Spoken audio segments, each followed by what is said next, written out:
Greetings, this is Shamus with Nagios, and in this video we're going to talk about sending Syslog data from your Linux machines to Nagios Log Server 2024 R2.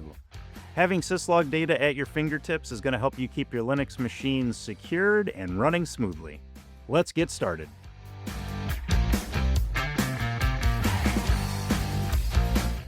Alright, so the first thing we're going to do is log into Nagios Log Server.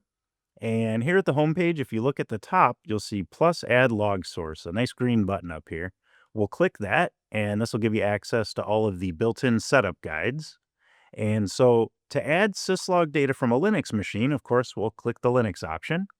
So you can see that there are a few setup options for Linux systems. There's an automatic method that we'll highlight in this video. And you'll also see manual methods for rsyslog and syslog-ng if you'd like to set things up yourself. So the automatic method is really nice. We're just going to curl for the setup script, and that actually lives in Nagios Log Server. So on your log server setup, the script is housed. So we'll do a curl request for it. This will be automatically populated with the IP of the Nagios Log Server instance that we're in the web interface on. And then we'll run one more command, and we'll be all set. So the first thing we're going to do is take this first command and put that into a terminal. All right, so we are going to SSH into our Linux machine. And then run these couple of quick commands. So the first command, we'll use that curl command, and we will grab the setup script. There we go. And then we'll come back to log server and grab the second command, which will tell the rsyslog daemon what IP and port to send our syslog data to. So we will run that. And now you've got confirmation here that our syslog is running with the new configuration.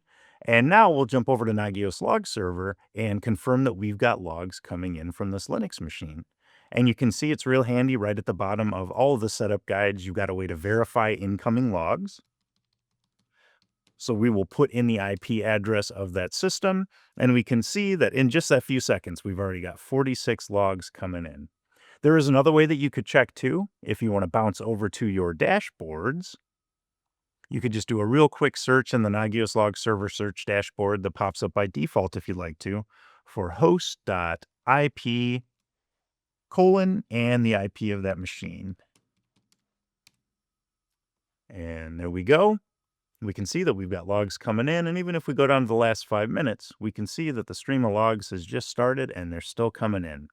So that's how easy it is to set up a Linux system to send its logs upstream to Nagios Log Server. And just like that, we've got syslog data coming in from our Linux machine. As you can see, it's a piece of cake to set up using the built-in setup guide, especially that scripted method that we highlighted here.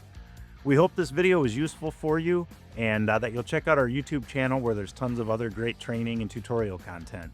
We'll see you next time.